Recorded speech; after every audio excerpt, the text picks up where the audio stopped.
Okay, so we're going to try and transfer data from Excel to Microsoft Access. Before you even start this, make sure that all of these tables in gas consumption data, gas consumption cost, electricity consumption data, electricity consumption cost, and so on. Okay, make sure you select these tables and that they have a name. So this table is named gas consumption data. This table here is named gas consumption. This table here is called electricity con data. This table here, I've already named it electricity consumption. If you don't know how to name tables, you select all the data you want and you give it a name. So I could call this customer addresses. I'm going to call it 2 because I've already got one. Make sure there are no spaces between the names. Do that for all the tables, so every table has a name of the main data. So if I select all of this, I've already named it elect gen data. If I do this one, I've already named it electricity generation. So they've all got names. They're the ones you want to have names for. Then you go to access and open this. Create a blank database. Call this customer view. Okay, make sure it's saved somewhere you're going to find it. I'm going to save this in my materials, year 9, IT. I'm going to save it here and create. So you've got a blank database. Now what we're going to do is we're going to import from Excel. When we import, we've got to find our original database. Our original Excel spreadsheet.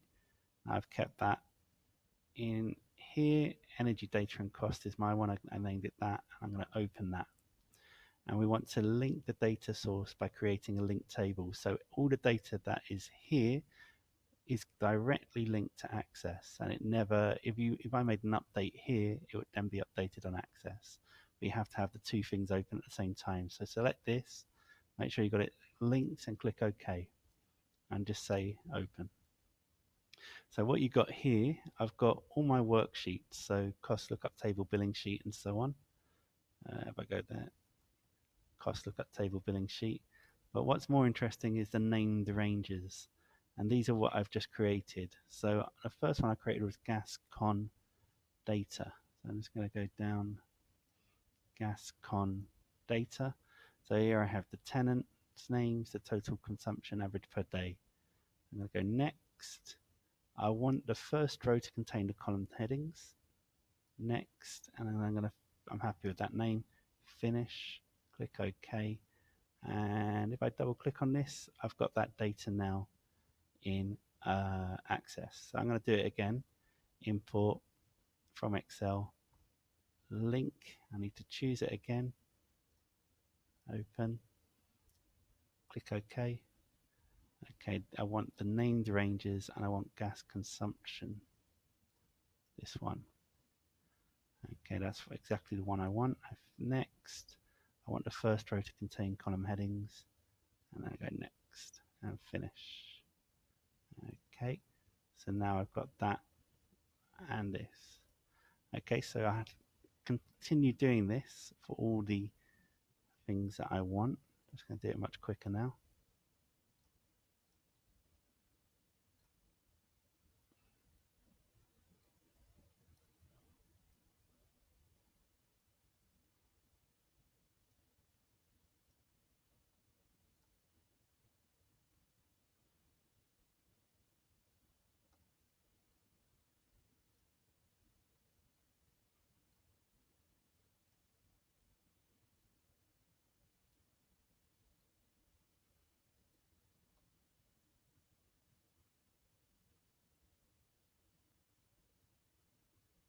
Okay, can't remember what I called this. So I'm just going to have to double check electricity consumption. Make sure I get the right name. That one I know. What have I called this? Electricity consumption. Where can I find it? There we go. Okay.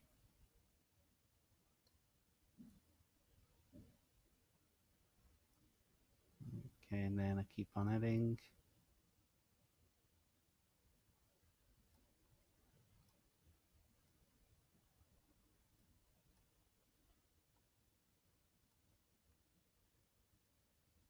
And I want generation. Yeah.